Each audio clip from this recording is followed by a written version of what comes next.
The Baseball Hall of Fame has spoken and her doors are open once again. Finally, Buck O'Neil is in. Do you really understand the impact that he had on our great game? Plus, did Ron Santo's disdain for the Mets ever subside? All that and more coming up next on Locked On Cubs. You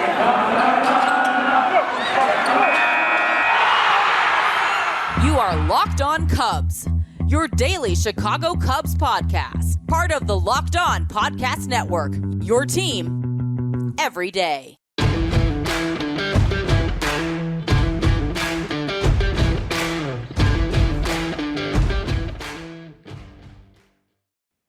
Good morning to you. Happy Tuesday. This is Locked On Cubs. I'm your host, Andrew Bellison. Thanks for being with us here on a beautiful Tuesday morning. It is great to have you here.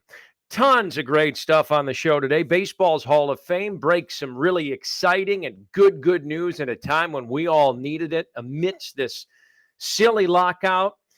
I want to first take this time to thank you for making Locked On Cubs your first listen of the day. I can't tell you how much we and myself especially appreciate you joining us, downloading the podcast every morning. Honest to goodness, it means the world to me. I got into this without ever doing this before. I'm learning on the fly. I hope you're enjoying it. I say it every day and I'll say it again. We want you to engage with us socially, please, on Twitter, at Chicago Cubs PA, at Locked On Cubs. Give me your thoughts, good or bad. I want to hear from you and I want to talk with you. So please, it makes the show a lot more fun. Thank you for making us your first listen of the day. Remember, Locked On Cubs, part of the Locked On Podcast Network, is available wherever you find your podcasts, always free. So please download us today. So tons of good stuff to get to today. The Baseball Hall of Fame has spoken. Their doors are open again. I want to talk about another Cubs Hall of Famer as well, the late, great Ron Santo. We're going to touch on him for a little bit as well. Plus, we're going to continue rolling through our food journey around Major League Baseball. Worst to first, best ballpark food, best item in each ballpark. Now, the fun part would be to actually take this tour full time next year and sample all this. There's a show idea for you. Let's hop right into it here with our first segment. So the Baseball Hall of Fame has opened its doors once again. And this, to me, and this is a phenomenal news, first of all. The Golden Days and Early Era Baseball Committee have elected 6 new members to Baseball's Hall of Fame. They include Buck O'Neil, Gil Hodges, Jim Cott, Minnie Minoso, White Sox very own, Tony Oliva, Tony O, and Bud Fowler. So 6 new members so far heading in to Cooperstown in July of 2022. So to make this clear, there will be potentially more inductions as part of the 2022 class. These 6 gentlemen will go in to Major League Baseball's Hall of Fame along with anyone the Baseball Writers Association of America decides to vote in. So this is the list of players from more recent eras that you'll see the names on.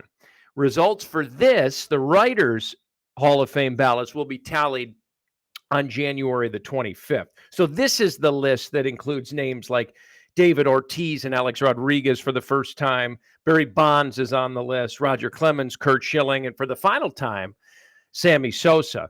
So these 6 gentlemen, Buck O'Neil, Gil Hodges, Jim Cott, Minoso, Oliva, and Fowler, all brought in from the Golden Days and the Early Baseball Era Committee, could be joined potentially if the Baseball Writers Association of America decides to vote in anyone else as their votes are tallied at the end of January. 75% clip you need to get in through that route. Wanted to talk about this because it's obviously huge news. And really, I want to talk about it because I don't know if you understand the impact that Buck O'Neil had on this game. I sure as heck did not. And it's honestly, it's a crime that it took this long for some of these guys, Buck included, to get in to Cooperstown. There's a huge Cubs connection to Buck O'Neil. If you don't know, just briefly, Buck was a Negro League legend, an all-star player. He was actually, this is really cool, he was the first Major League Baseball coach in either the National League or the American League when the Cubs promoted him from the scouting department to the coaching staff in 1962. That's awesome. Prolific scouting resume in Major League Baseball. I mean, if you look at the guys that he was tied to and the careers they went on to have in Major League Baseball, mind blowers. Ernie Banks, Lou Brock, Billy Williams, Lee Smith. I don't know if you noticed the trend there. Those are all Hall of Famers, all Buck O'Neil guys, and that's just on, that's just in Cubland really for that list there. Also, another feather in his cap, maybe the coolest to me of all of them. He was a founder of the Negro Leagues Baseball Museum, given his rich history, with the Negro Leagues. I mean, it's just as cool as it gets. Here's the thing to me, and as they say, this whole thing chaps my saddle region a little bit. The fact that it took this long for gentlemen like this, such as Buck O'Neil, to have an opportunity to be forever enshrined in the glorified halls of Major League Baseball's Hall of Fame is a crime. The impact that he had on the game of baseball at multiple levels throughout the course of 80 plus years, both on the field and off the field, should have had him in the Hall of Fame eons ago, no questions asked. You might not have been aware of this, but this is why he was not enshrined previously. Buck, Minnie Minoso, and Fowler had a chance to make the Hall of Fame this year for the first time because under new rules honoring Negro League contributions, last December, finally, the stats of some 3,400 players were added to Major League Baseball's record books when MLB said it was correcting a longtime oversight in the game's history and reclassifying the Negro Leagues as a major league. This was a huge oversight. This is something that should have been done eons ago. These gentlemen impacted America's pastime just as much or more off the field than they did with their actions on the field. Hall of Fame players, Hall of Fame people. And the fact that it took this long to have this discussion about them being welcomed into Cooperstown is ridiculous. Now, don't get me wrong. I am elated that they are in now, but it should never have taken that long. Come on. To piggyback this sentiment is another thing that drives me crazy, and I think a lot of people will agree with this. I had this conversation with my wife this morning. It's the first thing she said when I brought up Buck O'Neil and how he's no longer with us. Only 2 of these 6 guys to get in through the committee are still with us. That's Tony O and Jim Cott. Why do we have to wait so long for this to happen?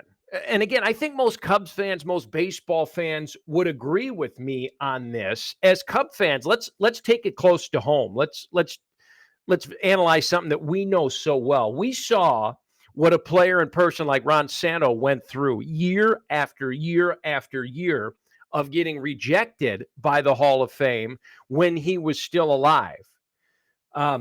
I don't have a solution to this. You can't just elect people because they're living and death is inevitable. I understand this. But to try and get around the fact that these players are inducted after they pass away, it's just so tough to swallow. You look, maybe you saw on social media the pictures and the videos of Tony Oliva getting the phone call finally yesterday that he was going to be enshrined in Cooperstown. And just the sheer elation that he had on his face, the ability for him to celebrate with family and friends, it stings when you think about guys like Ron and Buck O'Neil not having the opportunity to do that. Sure, it's exciting as heck for family and friends and fans of theirs.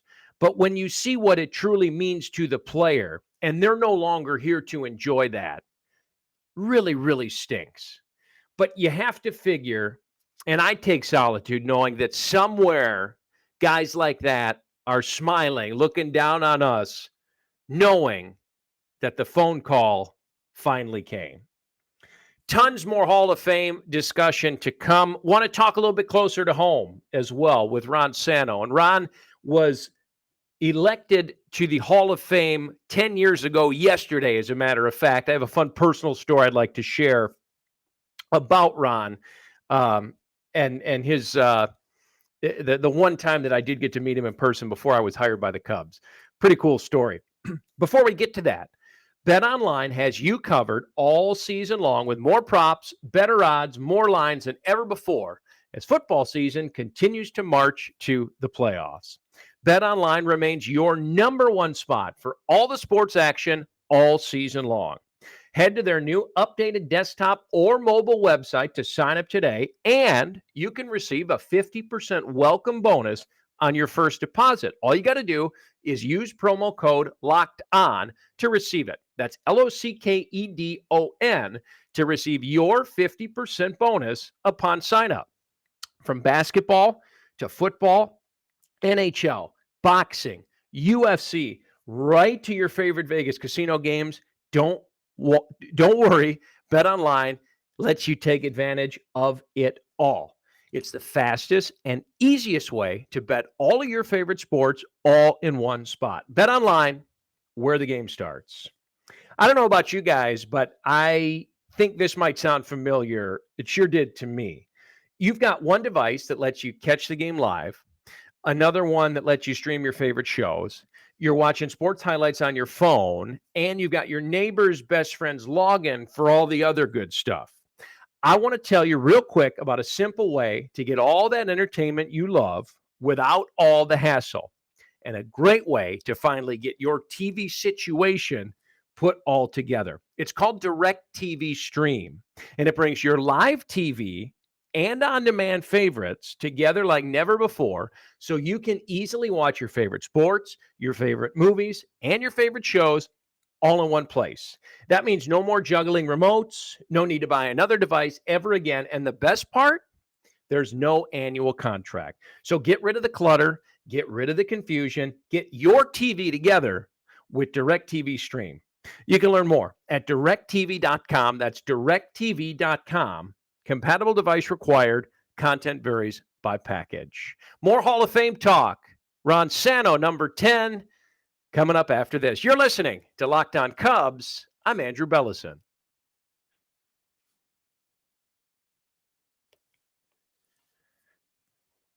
Welcome back to Locked On Cubs, part of the Locked On Podcast Network. Want to thank you once again for making Locked On Cubs your first listen every morning. I can't tell you how much we appreciate every single download of this podcast, available wherever you find your favorite cast, always free.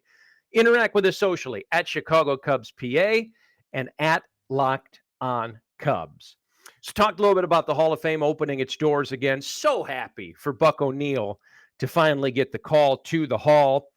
One of the Cubs Hall of Famers, the great number 10, Ron Santo. He was inducted posthumously after his passing. He learned, got the call. His family got the call 10 years ago yesterday, as a matter of fact, December 5th, 2011. We all know what he went through from getting rejected by Cooperstown while he was still with us here as we watched his son Jeff's documentary, This Old Cub. We saw the pain that he went through and the disappointment every year of not getting that phone call. And it finally came to his family after he was gone. Wanted to share a quick personal story about Ron, just because it's Hall of Fame weekend with the Veterans Era Committee and the Golden Era Committee, and I thought this would be a lot of fun. I shared this on Twitter a few days ago, but I can elaborate a little bit more. I didn't know Ron Santo. He had passed away, sadly, before I got hired by the Cubs. I was a senior in college, and my best friend and roommate, his senior project in the broadcast department was to do a high-profile interview, put together a project such as that. Long story short, he finagles an interview with Ron Santo before a game at Wrigley. This is probably going back to about 2004-ish, maybe 2005. It kind of just paints a picture in the very little time that I got to spend with Ron about what kind of person I think he is. He takes time out of his pregame to sit down with us, and I was fortunate enough to tag along as the cameraman for this little adventure in about 2 or 3 booths down from the radio booth in the press box. He comes in, introduces himself. It's like we were old buddies, nicest guy in the world. And him and my friend sit at the counter in the booth, and I'm in the second tier taping this. And my buddy just asked him about broadcasting and his playing days and this and that, whatever. It was a very casual 20, 25-minute conversation, an interview. His disdain for the Mets just poured through, told stories of old Mets games at Shea Stadium and just how much he hated it. Yeah, I mean, he pounded the counter, and you could see the blood boiling in his head all these years later still, which we just loved. I mean, so genuine and so real. And for him to take the time pregame out of his broadcast prep to come sit with 2 guys, 2 kids, 2 students he didn't even know, just spoke volumes to my friend and I. Fast forwarding from there, he knew that we both wanted to be broadcasters. We were aspiring broadcasters, doing college games and doing work at the university on the radio station. And he said, I'm not a broadcaster by nature. I was afraid to get into this business. I didn't think I'd be any good. You guys want to be play-by-play guys. You got to talk with Pat. And I'm taping, and I'm shaking the whole time. I'm so nervous. I'm in a broadcast booth with Ron Santo, and I look around the camera to my friend, and he looks at me like, "You mean like Pat Hughes, Pat?"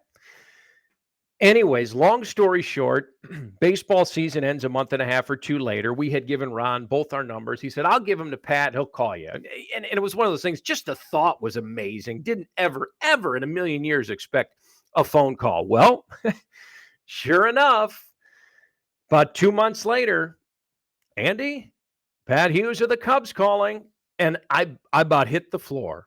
I mean, we were still talking and are still talking 15 years later about this experience with Ron before a game at Wrigley. And then let alone 2 months later to get a phone call from the voice of the Cubs, Pat Hughes, to let us pick his brain about broadcasting and about his career and tips, demo tricks, how to get into the business. I can't tell you how much it meant to have that happen. We still talk about it. Funny, I got hired about 5 or 6 years later by the Cubs, and my first opening day, knock on the door, and Pat comes in. He goes, "Congratulations. Are you the same Andrew I spoke to a few years ago?" The fact that he even remembered is amazing. I was a Pat Hughes fan since I was this big, and getting to know him through Ron from that brief encounter just is still something that we talk about all the time. It's just, I wanted to give you an idea what those guys are like. And I didn't know Ron. I'm not pretending like I do. I got to know his family a little bit from being around the ballpark, but the steps they took and the way they treat people, that's just kind of how it goes. And it goes such a long way to the people that they touched. And at that time, it was my friend and I helping him with his project. And yes, he aced the senior project. He got an A++, as you'd expect. I mean, if you book Hall of Famer Ron Santo for your senior project interview, you better get an A+. But anyway, so happy for guys like Ron and Buck to get in the Hall of Fame. Don't know a better way to do it, but man, I just wish everybody was able to be here. It's so frustrating to see them finally get in when they're gone. But so happy that Cooperstown opened up its doors again for 6 new members into baseball's Hall of Fame. We'll see if anyone joins them in at the end of January when the writers have their votes tallied. Plenty more good stuff coming up here on Locked On Cubs. I'm your host, Andrew Bellison. When we get to the next, we're going to talk more ballpark food. Doesn't get any better than that. Our list rolls on. We're ranking them from worst to first. Best ballpark food across Major League Baseball in the country, along with the best dish at each park. We'll get into more of that next. Thanks for joining us here today. Happy Tuesday. This is Locked On Cubs.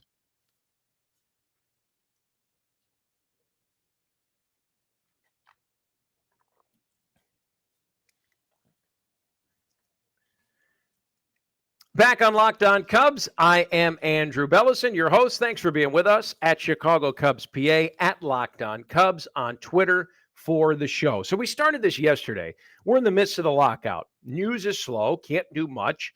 Thought we'd take a look at some of the best and worst food offerings by ballpark across Major League Baseball.